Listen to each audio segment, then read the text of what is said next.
Hi hello. അപ്പോൾ ഇന്ന് നമ്മൾ ചെയ്യുന്ന ഒരു വീഡിയോ എന്ന് പറഞ്ഞാൽ ഒരു Q&A പോലെയാണ്. കുറേ നാളിന് മുമ്പ് ഞാനൊരു കമ്മ്യൂണിറ്റി പോസ്റ്റ് ഇട്ടിട്ടുണ്ടായിരുന്നു. അപ്പോൾ അതിൽ നിങ്ങൾക്ക് എന്തെങ്കിലും ഡൗട്ട്സ് ഒക്കെ ഉണ്ടെങ്കിൽ ഞാൻ ക്ലിയർ ചെയ്യാമെന്നുള്ള രീതിയിലായിരുന്നു ആ കമ്മ്യൂണിറ്റി പോസ്റ്റ് ഇട്ടിരുന്നത്.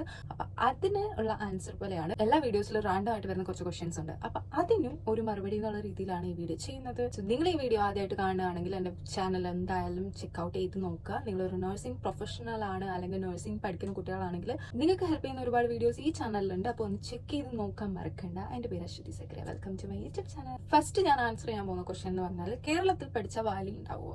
ഈ ക്വസ്റ്റ്യൻ ശരിക്കും പറഞ്ഞാൽ ഒരുപാട് പേര് ചോദിക്കാറുണ്ട്. അതായത് ചേച്ചി ഏത് യൂണിവേഴ്സിറ്റി പഠിക്കുന്നതാണ് കൂടുതൽ വാല്യൂ? കേരളത്തിലാണോ പഠിക്കുന്നത് നല്ലത്, അതോ കേരളത്തിന് പുറത്ത് പഠിക്കുന്നതാണോ നല്ലത്? ഏതിനാണ് കൂടുതൽ വാല്യൂ ഉള്ള യൂണിവേഴ്സിറ്റി എന്നുള്ള കാര്യം. അപ്പം എൻ്റെ ഒരു അഭിപ്രായത്തിൽ മെജോറിറ്റി എല്ലാ യൂണിവേഴ്സിറ്റിയിലും ഇന്ത്യയിലെ നഴ്സ് എന്നുള്ള രീതിയിൽ ഇന്ത്യയിലെ എല്ലാ യൂണിവേഴ്സിറ്റിയിലും പഠിക്കുന്നത് നല്ലതാണ്. ഞാൻ രാജീവ് ഗാന്ധി യൂണിവേഴ്സിറ്റിയിലാണ് പഠിച്ചത്. പിന്നെ എനിക്ക് അങ്ങനെ യൂണിവേഴ്സിറ്റിയുടെ ബേസിൽ ഈ യൂണിവേഴ്സിറ്റി പഠിച്ച ആളുകൾക്ക് കൂടുതൽ ഓപ്പർച്യൂണിറ്റി കിട്ടുന്നുണ്ട്. പിന്നെ കേരളത്തിൽ പഠിക്കുമ്പോൾ കേരളത്തിലെ നഴ്സുമാർക്ക് കുറച്ച് വാല്യൂ കൂടുതലാണ്. അങ്ങനെയൊന്നും ഞാൻ കണ്ടിട്ടില്ല ശരിക്കും പറഞ്ഞു കഴിഞ്ഞാൽ. നഴ്സിംഗ് കംപ്ലീറ്റ് ആക്കുക എന്നുള്ള ഒരു കാര്യം മാത്രമേ ഉള്ളൂ. പിന്നെ നമ്മുടെ പെർഫോമൻസ് പോലെ ഇരിക്കും. അതിപ്പം ഏത് യൂണിവേഴ്സിറ്റിയിൽ ഏത് കോളേജിൽ പഠിച്ചാലും നിങ്ങളുടെ പെർഫോമൻസ് അനുസരിച്ചിരിക്കും നിങ്ങളുടെ വാല്യൂ എന്ന് പറയുന്നത്. അപ്പോൾ ഭൂരിഭാഗം ഇന്ത്യയിലെ നഴ്സസ് എന്നാണ് പറയുക. അങ്ങനെ കേരളം അല്ലെങ്കിൽ കർണാടക, രാജീവ് ഗാന്ധി യൂണിവേഴ്സിറ്റി, കേരള യൂണിവേഴ്സിറ്റി അങ്ങനെയൊന്നുമില്ല. നിങ്ങളുടെ പെർഫോമൻസിനനുസരിച്ചിട്ടാണ് നമുക്ക് ഒരു ജോലി കിട്ടുന്നതും ഓപ്പർച്യൂണിറ്റി കൂടുതലും. അല്ലാണ്ട് കേരളത്തിൽ പഠിച്ച നേഴ്സ് കുറച്ച് ഓപ്പർച്യൂണിറ്റി കൂടുതൽ കിട്ടുക അങ്ങനത്തെ പരിപാടിയൊന്നുമില്ല. അതുകൊണ്ട് എവിടെ പഠിച്ചാലും നന്നായിട്ട് പഠിക്കുക എന്നുള്ളതാണ്. ഞാൻ വർക്ക് ചെയ്യുന്ന കുറേ ഇടങ്ങളിൽ മൾട്ടിപ്പിൾ ആയിട്ട് കേരളത്തിൽ പഠിച്ചവരുണ്ടായിരുന്നു, അതുപോലെ തന്നെ മഹാരാഷ്ട്ര പഠിച്ചവരുണ്ടായിരുന്നു, രാജീവ് ഗാന്ധി യൂണിവേഴ്സിറ്റി പഠിച്ചവരുണ്ട്. അപ്പം മിക്സ്ഡ് ആയിട്ടാണ്. അപ്പം അങ്ങനെ ഒരു കാഷ്വാലിറ്റി അല്ലെങ്കിൽ കേരളത്തിൽ പഠിച്ചതുകൊണ്ട് ഒരു ബെനിഫിറ്റ് എന്ന് എനിക്ക് ഇതുവരെ തോന്നിയിട്ടില്ല. അതുപോലെ തന്നെ അതിന്റെ കൂടെ ഞാൻ പറയാൻ ആഗ്രഹിക്കുന്നത്, നമ്മൾ കോളേജ് സെലക്ട് ചെയ്യുമ്പോൾ നല്ല കോളേജ് ഏതായിരിക്കും, ഏത് കോളേജിൽ പഠിച്ചതായിരിക്കും കൂടുതൽ വാല്യൂ എന്നുള്ളൊരു ക്വസ്റ്റ്യനും കൂടി വരാറുണ്ട്. അതിൽ ഞാൻ പറയാന്ന് വെച്ച് കഴിഞ്ഞാൽ, നിങ്ങൾ ഇനി ഏത് കോളേജിൽ, എത്ര അടിപൊളി കോളേജിൽ പഠിച്ചാലും എത്ര മോശം കോളേജിൽ പഠിച്ചാലും നിങ്ങളുടെ കോളേജിന്റെ നെയിം എന്ന് പറയുന്ന സാധനം നമ്മൾ വർക്ക് ചെയ്യുമ്പോൾ നമ്മുടെ കരിയറിൽ വരുന്നതേ ഇല്ല. അവിടെ വരുന്നത് നിങ്ങൾ ഏത് യൂണിവേഴ്സിറ്റിയിലാണ് പഠിച്ചത് എന്നുള്ളത് മാത്രമായിരിക്കും. ഇതിപ്പോൾ നമ്മൾ ആരോടെങ്കിലും പറയുകയാണെങ്കിലും അവർ നിങ്ങൾ ഏത് കോളേജിലാണ് പഠിച്ചതെന്ന് ഒരിക്കലും ഒരാളും ചോദിക്കില്ല. അവർ ചോദിക്കുന്നത് നിങ്ങൾ ഏത് യൂണിവേഴ്സിറ്റി ആയിരുന്നു എന്ന് മാത്രമേ. പർട്ടിക്കുലർലി പറയുകയാണെങ്കിൽ മംഗലാപുരത്ത്, അതായത് മാംഗ്ലൂരിൽ പഠിക്കാൻ പോകുമ്പോൾ ഒരുപാട് പേര് എന്നോട് അഭിപ്രായം ചോദിക്കാറുണ്ട്. കാരണം ഞാൻ അവിടെയാണ് പഠിച്ചത്. അപ്പം ഈ കോളേജാണോ നല്ലത്, ആ കോളേജാണോ നല്ലത് എന്നൊക്കെ ചോദിക്കാറുണ്ട്. എല്ലാ കോളേജും ഏകദേശം ഒരുപോലൊക്കെ തന്നെയാണ്. ഫീസ് കൂടുതലുള്ള കുറച്ച് ഹൈ ക്ലാസ് സെറ്റിങ്സ് ഉള്ള കോളേജസ് ഒക്കെ ഉണ്ട്. അപ്പം അവിടെയാണോ പഠിക്കുന്നത്, പിന്നെ നോർമൽ ആയിട്ടുള്ള ഒരു കോളേജ് ഒക്കെ ഉണ്ടാവും, അവിടെ പഠിക്കുന്നതാണോ കൂടുതൽ നല്ലത് എന്നുള്ളൊരു സംഭവം വരാറുണ്ട്. എവിടെ പഠിച്ചാലും ആ രണ്ട് കോളേജിൽ നിങ്ങൾ പഠിച്ചാലും, ഇപ്പോൾ ഒരാൾ ഈ പറഞ്ഞ ചെറിയൊരു കോളേജിലും ഒരാൾ ആ പറഞ്ഞ വലിയ കോളേജിൽ പഠിക്കുന്നു, പക്ഷെ രണ്ടുപേരുടെയും സർട്ടിഫിക്കറ്റ് എന്ന് പറയുന്നത് രാജീവ് ഗാന്ധി യൂണിവേഴ്സിറ്റിയുടെ സർട്ടിഫിക്കറ്റ്, സെയിം സർട്ടിഫിക്കറ്റ് ആണ്. അവിടെ നിങ്ങളുടെ ഏത് കോളേജിലാണ് പഠിച്ചെന്നുള്ളത് മെൻഷൻ ചെയ്യില്ല. അതുപോലെ ആ സർട്ടിഫിക്കറ്റിൽ നിങ്ങൾ എത്ര സ്കോർ ചെയ്തിട്ടുണ്ട്, എത്ര മാർക്കാണ് നിങ്ങൾക്ക് കിട്ടി, എത്ര പെർസെൻറ്റേജ് കിട്ടി, നിങ്ങൾ കോളേജിൽ ടോപ്പർ ആയിരുന്നോ അല്ലെങ്കിൽ യൂണിവേഴ്സിറ്റി ടോപ്പർ ആയിരുന്നോ എന്നൊന്നും നിങ്ങളുടെ ആ ഒരു സർട്ടിഫിക്കറ്റിൽ വരില്ല. അവിടെ നിങ്ങൾ പാസ്സായോ എന്ന് മാത്രമേ നോക്കുള്ളൂ. പിന്നെ ചേച്ചി നഴ്സിംഗ് പഠിച്ചത് എങ്ങനെയാണ്, ഒരു വീഡിയോ ചെയ്യുമോ, ടഫ് ആയിരുന്നോ എന്ന് ചോദിച്ചിട്ടുണ്ട്. ഓഫ് കോഴ്സ് നഴ്സിംഗ് എന്ന് പറയുന്ന കോഴ്സ് എന്ന് പറയുന്നത് അത്യാവശ്യം നല്ല ടഫ് ആയിട്ടുള്ള ഒരു കോഴ്സാണ്. പിന്നെ കുറെ പേര് എന്നോട് ചോദിച്ചിട്ടുണ്ട് GNM നഴ്സാണോ അതോ BSc ആണോ പഠിച്ചതെന്ന്. ഞാൻ BSc നഴ്സിംഗ് ആണ് പഠിച്ചത്. അപ്പം നേരത്തെ എന്ന് പറയുന്നത് BSc നഴ്സിംഗ് എന്ന് പറയുന്നത് ഒരു ഇയർലി എക്സാം ആയിരുന്നു. ഇപ്പം അത് സെം എക്സാം ആയിട്ടുണ്ട്. അപ്പം 6 മന്ത്സിലായിരിക്കും നിങ്ങളുടെ എക്സാം വരുന്നത്. അപ്പോൾ അതുകൊണ്ട് കുറച്ച് ഒരു എന്താ പറയുക, ഒരു താൽക്കാലികമായ ഒരു ആശ്വാസം എന്നുള്ള നിലയിൽ നേരത്തെ വെച്ച് നോക്കുമ്പോൾ ഇപ്പോൾ കുറച്ചും കൂടി ലിബറലായിട്ട് എനിക്ക് തോന്നുന്നുണ്ട്. ടഫായിരുന്നു എന്ന് ചോദിച്ചാൽ ടഫാണ്. ഓഫ് കോഴ്സ് മെഡിക്കൽ ഫീൽഡിലെ എല്ലാ കോഴ്സും, ഇപ്പോൾ നഴ്സിംഗ് മാത്രമല്ല മെഡിക്കൽ ഫീൽഡിലെ ഓൾമോസ്റ്റ് എല്ലാ അലൈഡ് കോഴ്സസും കുറച്ചൊക്കെ ടഫാണ്. അത്യാവശ്യം ഒരു അവറേജ് പഠിക്കാൻ താല്പര്യമുള്ള ആളുകൾക്ക് മാത്രം എടുക്കാൻ പറ്റുന്ന ഒരു കോഴ്സസ് ആണ് ഇതൊക്കെ. ഇംഗ്ലീഷ് കമ്മ്യൂണിക്കേഷൻ ഇംപ്രൂവ് ആക്കിയത് എങ്ങനെയാണ്, ഒരു വീഡിയോ ചെയ്യാമെന്ന് ചോദിച്ചിട്ടുണ്ട്. അപ്പം അതിന് വേണ്ടിയിട്ട് സ്പെഷ്യലായിട്ട് ഞാനൊരു വീഡിയോ ചെയ്തിട്ടുണ്ട് ഇതിന് മുമ്പ്. ഇതിന് തൊട്ട് മുമ്പുള്ള ഒരു വീഡിയോ എന്ന് പറയുന്നത് ഇംഗ്ലീഷ് ഞാൻ എങ്ങനെയാണ് പഠിച്ചത്, എന്നെ ഹെൽപ്പ് ചെയ്ത കുറച്ച് ടിപ്സ് കാര്യങ്ങളൊക്കെ ഞാൻ അതിനകത്ത് ആഡ് ചെയ്തിട്ടുണ്ട്. താല്പര്യമുള്ളവർക്ക് ചെക്ക് ചെയ്ത് നോക്കാം. ഞാൻ അതിൻ്റെ ലിങ്ക് ഡിസ്ക്രിപ്ഷൻ ബോക്സിൽ കൊടുത്തിട്ടുണ്ട്. എൻ്റെ മോള് +2 കഴിഞ്ഞ് നിൽക്കുകയാണ്. അവൾക്ക് നഴ്സിംഗ് താല്പര്യമുണ്ട്. മോളുടെ വീഡിയോ ഒരു മോട്ടിവേഷനാണ്. ഇങ്ങനത്തെ മെസ്സേജൊക്കെ കാണുമ്പോൾ എനിക്ക് ഭയങ്കര സന്തോഷം തോന്നാറുണ്ട് കേട്ടോ. കാരണം ഞാൻ കാരണം കുറച്ച് പേർക്കൊക്കെ നഴ്സിംഗ് എടുക്കാനൊരു ഇതായിട്ടുണ്ട്. അതുപോലെ തന്നെ എൻ്റെ നഴ്സിംഗിൻ്റെ നെഗറ്റീവ് വശങ്ങളെന്ന് പറഞ്ഞിട്ട് ഞാനൊരു വീഡിയോ ചെയ്തിട്ടുണ്ടായിരുന്നു. അത് കണ്ടിട്ട് കുറേ പേര് നഴ്സിംഗ് പോവണ്ട, എനിക്ക് കേട്ടിട്ട് പറ്റും തോന്നുന്നില്ല അങ്ങനെയൊക്കെ പറഞ്ഞിട്ടും അതും ഒരു കണക്കിന് എനിക്കൊരു സന്തോഷമാണ് ഉണ്ടാക്കിയത്. കാരണം അവർ ഇതിനെ പറ്റിയിട്ട് ഇതെന്താണ്, ഇതിൻ്റെ ഉള്ളിൽ എന്താ നടക്കണേന്ന് അറിയാതെ നഴ്സിംഗ് എന്നുള്ളൊരു സാലറി മാത്രം പ്രതീക്ഷിച്ചിട്ട് നഴ്സിംഗ് എടുത്തിട്ട് അവസാനം റിഗ്രറ്റ് ചെയ്ത് വന്നിട്ടുള്ള കുട്ടികളെ എനിക്കറിയാം. സോ അതും അതിന്റെ മറുവശം കൂടി അറിഞ്ഞു വെച്ചിട്ട് വേണം നിങ്ങൾ ഈ ഒരു കരിയർ ചൂസ് ചെയ്യാൻ വേണ്ടിയിട്ട്. പിന്നെ എന്നോട് നാട്ടിൽ എവിടെയാണെന്ന് ചോദിച്ചിട്ടുണ്ട്. നാട്ടിൽ എൻ്റെ വീട് കൊല്ലത്താണ്. ഞാൻ കരുനാഗപ്പള്ളി എന്ന് പറയുന്ന സ്ഥലത്ത്. Bad side of nursing already ഞാൻ ചെയ്തൊരു വീഡിയോ ആണ്. വീഡിയോ ഞാൻ ഡിസ്ക്രിപ്ഷൻ ബോക്സിൽ കൊടുക്കാം. Post basic value in UAE. ഈ ക്വസ്റ്റ്യൻ ഞാൻ ഒരുപാട് ആൻസർ ചെയ്തതാണ്. എൻ്റെ എല്ലാ വീഡിയോസിലും മെയിനായിട്ട് ഞാൻ പറയാറുണ്ട്. കാരണം എന്ന് പറഞ്ഞു കഴിഞ്ഞാൽ ഞാൻ വീണ്ടും എടുത്ത് പറയാം, BSc നേഴ്സ് അല്ലെങ്കിൽ പോസ്റ്റ് BSc നേഴ്സ് ആയിട്ടുള്ള ആൾക്കാരെയാണ് ഇവിടെ UAEയിൽ രജിസ്റ്റേർഡ് നേഴ്സ് എന്നുള്ള കാറ്റഗറിയിൽ കൺസിഡർ ചെയ്യുന്നത്. അല്ലാതെ GNM മാത്രമുള്ള നഴ്സസിനെയും ഇവിടെ എടുക്കുന്നുണ്ട്. അവർക്ക് ഇവിടെ വർക്ക് ചെയ്യാം. പക്ഷേ രജിസ്റ്റേർഡ് നേഴ്സ് എന്നുള്ള കാറ്റഗറിയിൽ അവർക്ക് വർക്ക് ചെയ്യാൻ പറ്റില്ല. പകരം അവരിവിടെ വർക്ക് ചെയ്യുന്നത് അസിസ്റ്റന്റ് നേഴ്സ് എന്നുള്ള ഒരു കാറ്റഗറിയിലാണ്. ഇത് നിങ്ങൾക്ക് അതിലൊരു ക്ലാരിഫിക്കേഷൻ വേണം. അസിസ്റ്റന്റ് നേഴ്സ് എന്തൊക്കെയാണ് ചെയ്യുന്നത്, അല്ലെങ്കിൽ അവരുടെ കുറച്ച് കാര്യങ്ങൾ ഇവിടുത്തെ സംഭവങ്ങളൊക്കെ അറിയണമെന്നുണ്ടെങ്കിൽ കമന്റ് ചെയ്യുകയാണെങ്കിൽ ഞാനൊരു വീഡിയോ ചെയ്യാം. NEET value for nursing. Actually NEET എന്ന് പറയുന്ന ഒരു ഈ എക്സാം എന്ന് പറയുന്നത് നിങ്ങൾ ആദ്യം മനസ്സിലാക്കണം, ഇതൊരു എൻട്രൻസ് എക്സാം മാത്രമാണ്. നഴ്സിംഗ് എന്ന് പറഞ്ഞ കോഴ്സ് എടുക്കാൻ നിങ്ങൾ എലിജിബിൾ ആണോ എന്ന് നോക്കുന്ന ഒരു എൻട്രൻസ് എക്സാം മാത്രമാണ് നീറ്റ്. നിങ്ങൾക്ക് വൺസ് കോളേജിൽ അഡ്മിഷൻ കിട്ടിക്കഴിഞ്ഞാൽ പിന്നെ ഈ നീറ്റ് കൊണ്ട് നിങ്ങൾക്ക് ഒരു ഉപയോഗമില്ല. ചേച്ചി സൗദിയിലോട്ട് ട്രൈ ചെയ്യുമോ എന്നാണ് ചോദിക്കുന്നത്. ശരിക്കും പറഞ്ഞാൽ ആദ്യം ഞാൻ സൗദിക്ക് പോകണം, അങ്ങനെ ഇപ്പോൾ ഗൾഫ് കൺട്രീസ് ഞാൻ ചൂസ് ചെയ്യുമായിരുന്നെങ്കിൽ ഫസ്റ്റ് ഞാൻ സൗദി ചൂസ് ചെയ്യണം എന്നുള്ളൊരു രീതിയിലായിരുന്നു. പിന്നെ ഞാൻ ഈ UAEയിലേക്ക് വന്നത് അമിൽട്ടൺ ഇവിടെ വർക്ക് ചെയ്യാനായിട്ട് താല്പര്യമുണ്ട്. അപ്പം ആളിങ്ങോട്ടേക്ക് വരുന്നുണ്ട് എന്ന് പറഞ്ഞപ്പോൾ എന്നാൽ പിന്നെ ഒന്നിച്ച് വരാം അങ്ങനെ ഒരു സിറ്റുവേഷനിലാണ് ഞാൻ ഇങ്ങോട്ടേക്ക് വന്നത്. ഞാൻ ആ സമയത്ത് IELTS പ്രിപ്പയർ ചെയ്തുകൊണ്ടിരിക്കുകയായിരുന്നു യൂറോപ്യൻ കൺട്രിയിലേക്ക് മൈഗ്രേറ്റ് ചെയ്യാൻ വേണ്ടി. അപ്പോഴാണ് ഞങ്ങളുടെ പ്ലാൻ ചേഞ്ച് ആയത്. അല്ലാതെ എനിക്കൊരു പ്ലാനും ഉണ്ടായിരുന്നില്ല UAE എന്ന് പറഞ്ഞിട്ട്. എനിക്ക് ദുബായ് ഒന്നും എൻ്റെ മനസ്സിലുണ്ടായിരുന്നതേ ഇല്ലായിരുന്നു. ട്രാവലിംഗ് ഒക്കെ ചെയ്യാൻ പറ്റുമോ, അതായത് എക്സ്പ്ലോർ ചെയ്യാൻ പറ്റുമോ എന്നാണ് ചോദിച്ചിരിക്കുന്നത്. എപ്പോഴും ഡ്യൂട്ടി ആയിരിക്കുമോ, ലീവ് ഒക്കെ എങ്ങനെയാണ് എന്നാണ് ചോദിച്ചിരിക്കുന്നത്. ഇത് ഒരുപാട് പേര് എൻ്റെ അടുത്ത് പേഴ്സണലി ആണെങ്കിലും മെസ്സേജിലൊക്കെ ചോദിച്ചിട്ടുണ്ട്. അപ്പം നിങ്ങൾ എൻ്റെ വീഡിയോസിലൊക്കെ കാണാറില്ല. ഞാൻ അത്യാവശ്യം ഇവിടെയൊക്കെ എക്സ്പ്ലോർ ചെയ്യാറുണ്ട്, പുറത്തേക്കൊക്കെ പോകാറുണ്ട്, എനിക്ക് ഒരുപാട് ലീവ്സ് കിട്ടാറുണ്ട്. അതുകൊണ്ടാണ് ഞാൻ ഈ വീഡിയോ ഒക്കെ എടുക്കുന്നത്. അല്ലാതെ എന്നും എനിക്ക് ഡ്യൂട്ടി ആണെങ്കിൽ അഫ്കോഴ്സ് ഞാൻ ആ ഒരു ഡ്യൂട്ടിയുടെ ഇതിലങ്ങോട്ട് പോകില്ലേ, എനിക്ക് വീഡിയോസും കാര്യങ്ങളൊന്നും എടുക്കാനും ഒന്നും സമയമൊന്നും കിട്ടില്ല. പിന്നെ പൊതുവേ ഞാനൊരു ലേസി പേഴ്സൺ ആണ്. അതുകൊണ്ടാണ് പുറത്തേക്കൊന്നും അധികം ഞാൻ പോകാത്തതും അങ്ങനെ അധികമുള്ള വീഡിയോസൊന്നും ഇടാത്തതും. അപ്പോൾ നിങ്ങൾക്ക് എന്തായാലും പറ്റും. ഇവിടെ ഡ്യൂട്ടി എങ്ങനെയാണെന്ന് വെച്ച് കഴിഞ്ഞാൽ ഇപ്പം ഞാൻ മന്ത്ലി ബേസിസ് പറയാം. UAEയിലെ കാര്യമാണ് ഞാൻ പറയുന്നത്, പ്രത്യേകിച്ച് ദുബായിലെ കാര്യം. അപ്പം ഇവിടെ ഇപ്പം എങ്ങനെയാണെന്ന് വെച്ച് കഴിഞ്ഞാൽ നമുക്ക് ഇപ്പം 12 hour ഷിഫ്റ്റ് ആണെങ്കിൽ വീക്ക്ലി നമുക്കൊരു 4 ഡ്യൂട്ടീസ് ഉണ്ടാവും, 4 ദിവസം. അത് ഓൾട്ടർനേറ്റീവ് ആയിട്ടൊക്കെ വരാം, അല്ലെങ്കിൽ കണ്ടിന്യൂസ് ഡ്യൂട്ടി വന്നിട്ട് പിന്നെ ഒരു 2-3 ദിവസം ലീവ് കിട്ടാം. അങ്ങനെയല്ല, അല്ലെങ്കിൽ ഇടയ്ക്ക് 2 ദിവസം ഡ്യൂട്ടി, അതിനിടയ്ക്ക് ലീവ്, അങ്ങനെയൊക്കെ വരാം. അത് നമ്മുടെ ഡ്യൂട്ടി റോട്ട അനുസരിച്ചിട്ടിരിക്കും. പക്ഷേ ടോട്ടൽ ഇവിടെ ഒരു മന്ത് എന്ന് പറയുന്നതിൽ ഒരു മന്തിൽ നമുക്ക് 208 hours ആണ് നമുക്ക് വേണ്ടത്. ചിലപ്പം 31st ഒക്കെ വരുന്ന സമയത്ത് 216 വരാറുണ്ട്. പിന്നെ പബ്ലിക് ഹോളിഡേയ്സ് ഒക്കെ വരുന്ന സമയത്തൊക്കെ അങ്ങനെയുള്ള മന്തിലൊക്കെ ആണെങ്കിൽ നമുക്ക് ഇടയ്ക്കിടയ്ക്കൊക്കെ കിട്ടും. ഇവിടെ ചില സമയത്തൊക്കെ പബ്ലിക് ഹോളിഡേ എന്നൊക്കെ പറയുന്നത് 2 ദിവസം 3 ദിവസം 4 ദിവസമൊക്കെ അടുപ്പിച്ച് പബ്ലിക് ഹോളിഡേയ്സ് ഒക്കെ വരുന്നുണ്ട്. അങ്ങനത്തെ സമയങ്ങളിലൊക്കെ നമുക്ക് അവേഴ്സ് കുറഞ്ഞു വരും. അപ്പൊ അതിനനുസരിച്ച് നമുക്ക് ഡേയ്സ് ഓഫ് ഡ്യൂട്ടീസ് ഒക്കെ കൂടുതൽ കിട്ടാറുമുണ്ട്. അങ്ങനെ ടോട്ടലി കൗണ്ട് ചെയ്യുമ്പോൾ മന്ത്ലി നമുക്കൊരു 16, 17, 18 ദിവസങ്ങളൊക്കെ നമുക്ക് ഡ്യൂട്ടി ഉള്ളൂ. ബാക്കി 10, 13 ദിവസം നമുക്ക് ഓഫ് ആയിരിക്കും. പിന്നെന്ന് പറഞ്ഞാൽ നമുക്ക് 1 month പെയ്ഡ് ആനുവൽ ലീവ് ഉണ്ട്. അത് നമുക്ക് ഇഷ്ടമുള്ള ഏതെങ്കിലും ഒരു മാസം നമുക്ക് വെക്കേഷൻ പോലെ എടുക്കാം. അപ്പൊ നിങ്ങൾക്ക് ട്രാവൽ ചെയ്യാം, അല്ലെങ്കിൽ നാട്ടിൽ പോവാം. അല്ലാണ്ട് എല്ലാ ദിവസം മാസത്തിൽ എല്ലാ ദിവസവും നമ്മൾ പണിയെടുക്കണമെന്നൊന്നുമില്ല. നമുക്ക് നമ്മുടേതായ പേഴ്സണൽ ലൈഫിലേക്കുള്ള ദിവസങ്ങൾ ഓഫ് കാര്യങ്ങളൊക്കെ കിട്ടാറുണ്ട്. ചേച്ചി നഴ്സിംഗ് ദുബായിൽ ഏകദേശം കിട്ടുന്ന സാലറി പറയാമെന്ന് ചോദിച്ചിട്ടുണ്ട്. അപ്പം അതെനിക്ക് ശരിക്കും പറഞ്ഞാൽ പറയാൻ പറ്റില്ല. കാരണം ഓരോ ഹോസ്പിറ്റൽസിന്റെയും ഈ സാലറി വേജസ് ഒക്കെ ഡിഫറെന്റ് ആണ്. ഇപ്പൊ ഞാൻ വർക്ക് ചെയ്തുകൊണ്ടിരുന്ന ഹോസ്പിറ്റലിലെ സാലറി വേജ് ആയിരിക്കില്ല വേറൊരു ഹോസ്പിറ്റലിൽ. നമുക്ക് ഒരു ഹോസ്പിറ്റൽ സ്റ്റാൻഡേർഡ് അനുസരിച്ചിട്ട് സാലറിയിൽ ഡിഫറൻസസ് ഉണ്ടാവും. സോ അത് ഞാൻ എങ്ങനെ പറയും എനിക്കറിയില്ല. എന്നാലും ടോട്ടൽ പറയുകയാണെങ്കിൽ ഒരു രജിസ്റ്റേർഡ് നഴ്സ്, അതായത് BSc അല്ലെങ്കിൽ പോസ്റ്റ് BSc ഉള്ള ഒരു മിനിമം 2 years എക്സ്പീരിയൻസ് ഉള്ള ഒരു നഴ്സിന് ഇവിടെ ഏകദേശം 5000 ദിർഹംസിന് മുകളിൽ, 5000 ദിർഹംസിന് മുകളിലാണ് കേട്ടോ. അതിന് താഴെയുള്ള ഹോസ്പിറ്റൽസും ക്ലിനിക്സും മെഡിക്കൽ സെന്റേഴ്സും ഉണ്ട്. അങ്ങനെയുള്ളിടത്ത് നിങ്ങൾ ഒരിക്കലും വർക്ക് ചെയ്യരുത്. അപ്പോൾ അതിന് മുകളിൽ സാലറി ഉള്ള ഒരുപാട് ഹോസ്പിറ്റൽസ് ഉണ്ട്. ഏകദേശം നല്ല ഹോസ്പിറ്റൽസ് ഒക്കെ 5000 മുകളിൽ, 5000 ദിർഹംസിന് മുകളിൽ സാലറി ഉണ്ടാവും. 5000 ദിർഹംസ് എന്ന് പറയുമ്പോൾ നാട്ടിൽ ഏകദേശം 1,15,000 സംതിങ് അങ്ങനെ എന്തോ വരും. അങ്ങനെയാണ് ഇവിടുത്തെ സ്റ്റാർട്ടിങ് സാലറി പറയുന്നത്. അപ്പോൾ അപ്പോൾ അതിന് മുകളിൽ സാലറി കിട്ടും. ഇപ്പം നിങ്ങൾക്കൊരു 4 വർഷത്തെ എക്സ്പീരിയൻസ് ഒക്കെ ഉള്ളൊരു BSc പോസ്റ്റ് BSc നഴ്സസ് ഒക്കെ ആണെങ്കിൽ നിങ്ങൾക്ക് അതിൽ കൂടുതൽ സാലറി കിട്ടും. ഇത് ഞാൻ പറഞ്ഞത് മിനിമം സാലറിയാണ്. അതിൽ കൂടുതൽ സാലറി വാങ്ങുന്നവരും ഉണ്ട്. ഇപ്പം 6,000 7,000 ഒക്കെ സ്റ്റാർട്ടിങ് സാലറിയിൽ വരുന്നവരുണ്ട്.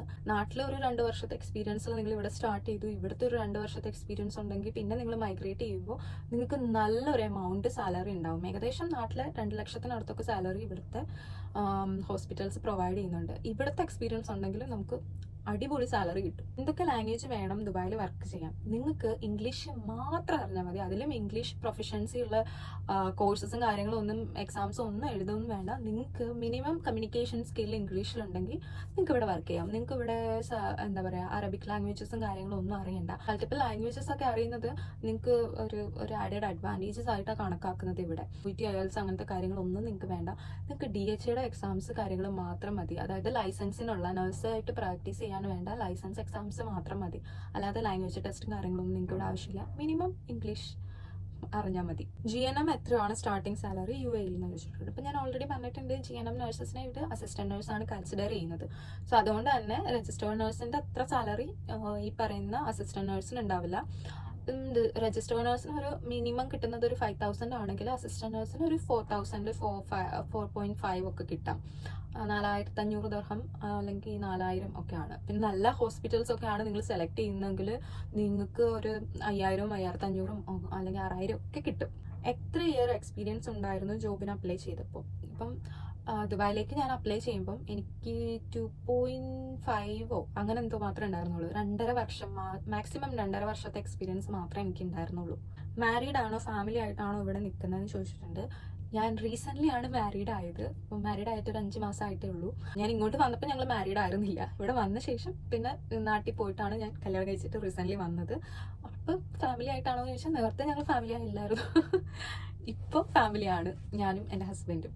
റൂം ടൂർ ചെയ്യാമെന്ന് ചോദിക്കുന്നുണ്ട്. അപ്പം ഞാൻ ശരിക്കും പറഞ്ഞാൽ ഞാനിവിടെ ഒരു പാർട്ടീഷൻ സെറ്റപ്പിലാണ് നിൽക്കുന്നത്. അപ്പം എനിക്ക് അങ്ങനെ ഒരു റൂം ടൂർ ചെയ്യാൻ പറ്റിയൊരു റൂമൊന്നും അല്ല. നല്ലൊരു റൂമിലേക്കൊക്കെ ഞാൻ മാറിയിട്ട് ഞാൻ റൂം ടൂറൊക്കെ ചെയ്യാം കേട്ടോ. Nurses duties every day poop and pee clean ആക്കണമെന്ന് ചോദിച്ചിട്ടുണ്ട്. നമ്മൾ ഒരു സർവീസാണ് ചെയ്യുന്നത്. നമ്മുടെ ജോലി എന്ന് പറയുന്നത് ഒരു സർവീസാണ്. സോ ആ സർവീസിൽ നമ്മൾ ഹാൻഡിൽ ചെയ്യുന്ന പേഷ്യൻസ് എന്ന് പറയുന്നത് ചിലപ്പം അൺകോൺഷ്യസ് ആയിട്ടുള്ള പേഷ്യൻസ് ഒക്കെ ഉണ്ടായിരിക്കും, വെന്റിലേറ്റഡ് ആയിട്ടുള്ള പേഷ്യൻ്റ് ആയിരിക്കും, റിയലി സിക്ക് ആയിട്ടുള്ള പേഷ്യൻസ് ഒക്കെ ആയിരിക്കും. ചിലപ്പം അവർക്ക് ബെഡിൽ നിന്ന് അനങ്ങാൻ പോലും കഴിയാത്ത പേഷ്യൻസ്. സോ അവരെ ഹെൽപ്പ് ചെയ്യാന്ന് പറയുമ്പോൾ ഓഫ്കോഴ്സ് നമ്മൾ അങ്ങനത്തെ കാര്യങ്ങളൊക്കെ ചെയ്യേണ്ടി വരും. അത് നമ്മുടെ ഡ്യൂട്ടി ആൻഡ് റെസ്പോൺസിബിലിറ്റി ആണ് എന്ന് മനസ്സിലാക്കി നമ്മളത് ചെയ്യുകയാണെങ്കിൽ നമുക്ക് അത്ര പേടിക്കേണ്ട കാര്യങ്ങളൊന്നും ഇല്ല. നമ്മൾ നേഴ്സസ് ആണ്. നേഴ്സിംഗ് എന്ന് പറഞ്ഞാൽ തന്നെ നമ്മൾ അവരെ അങ്ങനത്തെ കാര്യങ്ങളൊക്കെ ഹെൽപ്പ് ചെയ്യുകയാണ്. സോ നമ്മളത് ചെയ്യേണ്ടി വരും. അപ്പം അതൊക്കെ ഇൻക്ലൂഡ് ചെയ്തിട്ടുള്ള വീഡിയോ ആണ് ഞാൻ നേഴ്സിങ്ങിൻ്റെ ഒരു നെഗറ്റീവ് സൈഡ് പറഞ്ഞിട്ട് ചെയ്തൊരു വീഡിയോ. അപ്പം നിങ്ങളത് നന്നായിട്ടൊന്ന് കാണണം. അങ്ങനെയൊക്കെ ചെയ്യുന്നത് മോശമാണ് അല്ലെങ്കിൽ അതൊന്നും ചെയ്യാൻ താല്പര്യമില്ലാത്തവർ ഒരിക്കലും ഈ നേഴ്സിംഗ് എന്ന് പറയുന്ന പ്രൊഫഷൻ ചൂസ് ചെയ്യരുത്. കാരണം ജോബ് ഓപ്പണിങ്സ് ഇൻ UAE അതായത് ഞാൻ ഇവിടുത്തെ ജോബ് ഓപ്പണിങ്സിന്റെ കാര്യങ്ങളല്ല കൂടുതലും ചെയ്യുന്നത്. പിന്നെ എനിക്ക് അത് ചെയ്യുന്നതിൽ കുറേ ലിമിറ്റേഷൻസ് ഉണ്ട്. അപ്പം ഞാനിപ്പം ഇന്ന് ഒരു ജോബ് ഓപ്പണിംഗ് കണ്ടു, ഒരു വേക്കൻസി കാര്യങ്ങളൊക്കെ കണ്ടു. അത് ചിലപ്പം നെക്സ്റ്റ് വീക്കിലായിരിക്കും അതിൻ്റെ ഇന്റർവ്യൂ കാര്യങ്ങളൊക്കെ വരുന്നത്. അപ്പം ഞാൻ അതിന്റെ വീഡിയോ ചെയ്ത് കഴിഞ്ഞാൽ നിങ്ങൾക്ക് ആ ഒരു ഓപ്പണിങ്ങിന്റെ സമയത്ത് ചിലപ്പോൾ നിങ്ങൾക്ക് റീച്ച് ചെയ്യാൻ പറ്റിയെന്ന് വരില്ല. സോ അപ്പം നമ്മളത് വെറുതെ ആയിരിക്കും ചെയ്യുന്നത്. പിന്നെ ആ വീഡിയോ ഒരുപാട് നാളിന് ശേഷം കാണുന്നവരും അത് ചിലപ്പം ഡേറ്റും കാര്യങ്ങളൊന്നും ചിലപ്പം ശ്രദ്ധിക്കാണ്ട് അത് വിശ്വസിക്കും. അങ്ങനെ കുറേ മെസ്സ് ക്രിയേറ്റ് ചെയ്യേണ്ടി വരും. സോ അതുകൊണ്ടാണ് ഞാൻ ജോബ് ഓപ്പണിങ്ങിന്റെ കാര്യമൊന്നും ഇങ്ങനെ അപ്ഡേറ്റ് ആയിട്ട് ചെയ്യാത്തത്. അങ്ങനെ ചെയ്യുന്ന ഒരുപാട് ചാനൽസും കാര്യങ്ങളൊക്കെ ഉണ്ട്. ഇപ്പം ഈ ഇൻസ്റ്റഗ്രാമിലാണെങ്കിലും അങ്ങനത്തെ കുറേ കാര്യങ്ങളൊക്കെ പറയുന്നവരുണ്ട്. പിന്നെ ആ ഓപ്പണിങ്ങും കാര്യങ്ങളൊക്കെ എത്രത്തോളം റിലയബിൾ ആണെന്ന് നമുക്കറിയില്ല, എത്രത്തോളം നല്ലതാണ് അല്ലെങ്കിൽ വേക്കൻസീസ് ഒക്കെ ചിലപ്പം ഇവിടെ തന്നെ ഉള്ളവർക്കൊക്കെ ഹെൽപ്പ് ചെയ്യുന്നത്. അതിന് ഒരുപാട് പ്ലാറ്റ്ഫോം ഒക്കെ ഉണ്ട് ഇവിടെ. ജോബ് ഓപ്പണിംഗ് അറിയാൻ ഇവിടെ ഒരുപാട് പ്ലാറ്റ്ഫോംസ് ഉണ്ട്. അതായത് ഇപ്പം ലിങ്ക്ഡിൻ, ഇൻഡീഡ്, അങ്ങനെ നൗക്കറി ഗൾഫ്, അങ്ങനത്തെ കുറേ പ്ലാറ്റ്ഫോംസ് ഉണ്ട്. ഇപ്പം ഗവൺമെന്റിന്റെ സൈഡിൽ നിന്ന് തന്നെ, ദുബായ് ഗവൺമെന്റ് സൈഡിൽ നിന്ന് തന്നെ നമുക്ക് അതിന് DHAയുടെ സൈറ്റിൽ അതിന് വേണ്ടിയിട്ട് പ്രത്യേകം പ്ലാറ്റ്ഫോമും ഉണ്ടാക്കിയിട്ടുണ്ട്. അപ്പം അതിൻ്റെ വീഡിയോ ഞാൻ റീസെൻ്റ്ലി ചെയ്തിട്ടുണ്ട്. നിങ്ങൾക്ക് ചാനൽ ചെക്ക് ചെയ്താൽ അറിയാൻ പറ്റും. സോ അങ്ങനെയൊക്കെ കാര്യങ്ങളുള്ളപ്പം ഞാൻ എൻ്റെ യൂട്യൂബ് ചാനലിൽ കൂടി അങ്ങനത്തെ വേക്കൻസി പറയുന്നത് കൊണ്ട് വലിയ ഉപകാരം ഉണ്ടാകുമെന്ന് തോന്നുന്നില്ല. ഏതെങ്കിലും കമ്പ്യൂട്ടർ കോഴ്സ് ചെയ്യുന്നത് നല്ലതാണോ? അബ്രോഡൊക്കെ പോകണമെങ്കിൽ ആ സർട്ടിഫിക്കറ്റ് കൂടെ ഉണ്ട്, കാര്യമുണ്ടോ? അത് പറഞ്ഞിട്ട് ഞാനൊരു വീഡിയോ ചെയ്ത്, ഞാൻ എല്ലാ വീഡിയോ ചെയ്യാറുണ്ട്, നിങ്ങൾ ആരും വീഡിയോ കാണുന്നില്ല, അതുകൊണ്ടാണ്. ശരിക്കും നിങ്ങൾ ഒരു കമ്പ്യൂട്ടർ സ്കില്ല് എന്തായാലും വേണം. അതിപ്പം ദുബായിലേക്ക് വരാൻ വേണ്ടിയിട്ടല്ല, ഇന്ത്യയിൽ തന്നെ നല്ല നല്ല ഹോസ്പിറ്റലിൽ, ഞാൻ ആദ്യം വർക്ക് ചെയ്ത ഹോസ്പിറ്റലൊക്കെ ഭയങ്കര അഡ്വാൻസ്ഡ് ആയിട്ടുള്ള ഹോസ്പിറ്റലാണ്. അവിടെയൊക്കെ നമ്മൾ ഈ പറയുന്ന നഴ്സിംഗ് നോട്ട്സും കാര്യങ്ങളും എല്ലാം വൈറ്റൽ സയൻസും എല്ലാം അപ്ഡേറ്റ് ചെയ്യുന്നത് സിസ്റ്റത്തിലാണ്. സോ കമ്പ്യൂട്ടർ സ്കില്ല് എന്തായാലും നമ്മുടെ ഈ കോഴ്സിന് വേണം. സോ അതുകൊണ്ട് ഒരു കമ്പ്യൂട്ടർ കോഴ്സ് ചെയ്യുന്നതോ അല്ലെങ്കിൽ അറിഞ്ഞിരിക്കേണ്ടത് അത്യാവശ്യമാണ്. ഏതാണ് ചെയ്യാന്ന് ചോദിച്ചു കഴിഞ്ഞാൽ എക്സൽ ഒക്കെ അറിഞ്ഞിരിക്കുന്നത് നല്ലതായിരിക്കും. എക്സലൊക്കെ നമുക്ക് ഈ ഒരു കോഴ്സിന് ഹെൽപ്പ് ചെയ്യും. പിന്നെ എന്തൊക്കെ കോഴ്സാണ് പഠിക്കേണ്ടത് എന്ന് പറഞ്ഞിട്ട് നഴ്സിംഗിൻ്റെ ഒപ്പം പഠിക്കേണ്ട ചെറിയ ക്രാഷ് കോഴ്സസിനെ പറ്റിയിട്ട് ഒരു വീഡിയോ ഞാൻ ചെയ്തിട്ടുണ്ട്. പിന്നെ കുറേ പേര് ചോദിച്ചൊരു ക്വസ്റ്റ്യൻ ആണ് കേട്ടോ, ഫീസ് എത്രയാണെന്ന്. അതായത് നഴ്സിംഗ് പഠിക്കുമ്പോൾ എനിക്ക് എത്ര ഫീസായിരുന്നു. ഫസ്റ്റ് തന്നെ ഞാൻ പറയാം, ഞാൻ നഴ്സിംഗ് പഠിച്ചത് 2015 to 2019 ബാച്ചിലാണ്. അന്നെന്ന് പറഞ്ഞാൽ നഴ്സിംഗിന് ഇത്രയും ഒരു വാല്യൂ ഒന്നും ഉണ്ടായിരുന്നില്ല. ഞാൻ പഠിക്കുന്ന സമയത്ത് എൻ്റെ ക്ലാസ്സിൽ ആകെ 25 കുട്ടികൾ മാത്രമേ ഉണ്ടായിരുന്നുള്ളൂ നഴ്സിംഗ് പഠിക്കാൻ വേണ്ടിയിട്ട്. സെക്കൻഡ് ഇയറിൽ തേർഡ് ഇയറിലൊക്കെ എന്തോ 5 പേര് മാത്രമേ ഉണ്ടായിരുന്നുള്ളൂ നഴ്സിംഗ്, BSc നഴ്സിംഗ് പഠിക്കാൻ. അപ്പോൾ അന്ന് അത്രയും വാല്യൂ ഒന്നും ഉണ്ടായിരുന്നില്ല നഴ്സിംഗിന്. അപ്പം ആ സമയത്ത് നഴ്സിംഗിന് ഫീസ് വന്നത് എനിക്ക് 4 വർഷത്തേക്കും കൂടി എൻ്റെ ഹോസ്റ്റലും എൻ്റെ അല്ലാത്ത ഈ പറയുന്ന ട്യൂഷൻ ഫീസും കൂടി ഏകദേശം ഒരു 4-4.5 ലക്ഷം രൂപ അത്രേ വന്നിട്ടുള്ളൂ എനിക്ക് പഠിക്കാൻ വേണ്ടിയിട്ട്. ഇപ്പം എന്ന് പറയുന്നത്, ഇപ്പം നല്ല ട്രെൻഡിങ്ങിലുള്ള ഒരു കോഴ്സാണ് ഈ നഴ്സിംഗ് എന്ന് പറയുന്നത്. BSc നഴ്സിംഗ് മാത്രമല്ല, GNM-നാണേലും അത്യാവശ്യം നല്ലൊരു എമൗണ്ട് ആവുന്നുണ്ട്.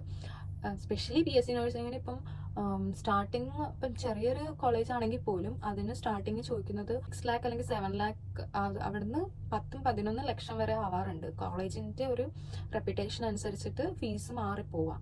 ചെറിയൊരു കോളേജൊക്കെ ആണെങ്കിൽ 6-7 ലക്ഷം ഒക്കെ ആവും 4 വർഷത്തെ ട്യൂഷൻ ഫീയും ഹോസ്റ്റൽ ഫീയും കൂടെ കൂട്ടിയിട്ട്.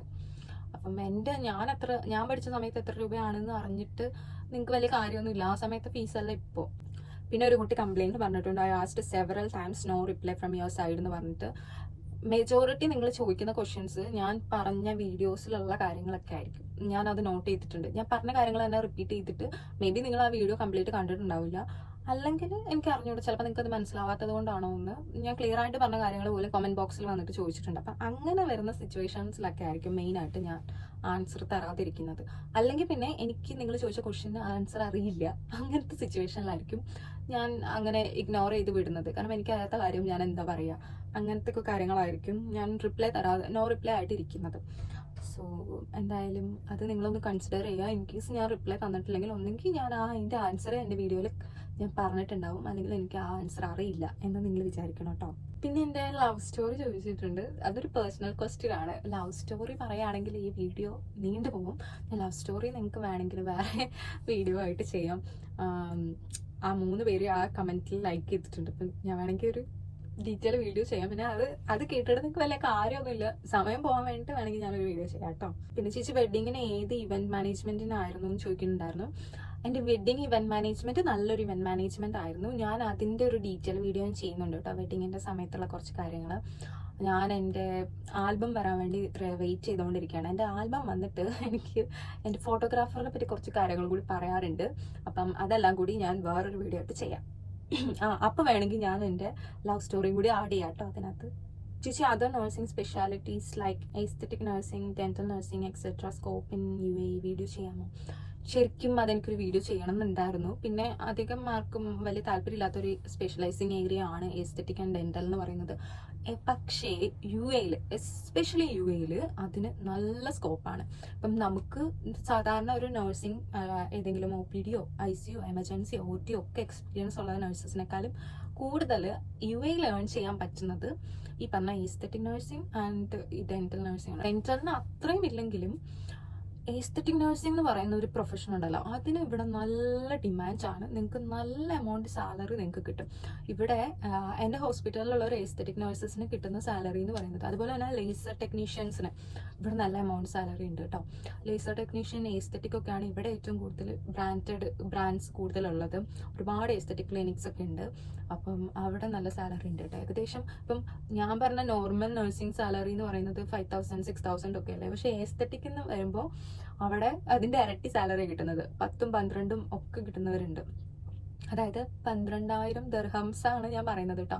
എസ്തെറ്റിക് നല്ല വാല്യൂ ആണ്. ഞാൻ ഇടയ്ക്ക് വിചാരിച്ചിട്ടുണ്ടായിരുന്നു അല്ല എസ്തെറ്റിക് നഴ്സിങ്ങിൻ്റെ കോഴ്സസ് ഒക്കെ ചെയ്തിട്ട് എക്സ്ട്രാ കോഴ്സസ് ഒക്കെ ചെയ്തിട്ട് അങ്ങനെ ഒരു പോയാലോ എന്നൊക്കെ. ഞാനൊരു ICU നേഴ്സാണ്. എനിക്കിപ്പോൾ ഇവിടെ ഒരു 4 വർഷത്തെ എക്സ്പീരിയൻസും നാട്ടിലൊരു 2 വർഷത്തെ എക്സ്പീരിയൻസും ടോട്ടൽ ഒരു 6 വർഷം എക്സ്പീരിയൻസ് ഒക്കെ ആയിട്ട് ഒരു നല്ലൊരു ഹോസ്പിറ്റലിൽ എനിക്ക് വേക്കൻസി അവൈലബിൾ ആയിട്ട് വന്നു കഴിഞ്ഞാൽ എൻ്റെ ഒരു സാലറി എന്ന് പറയുന്നത് ഒരു 10-11 ഒക്കെ ആയിരിക്കും.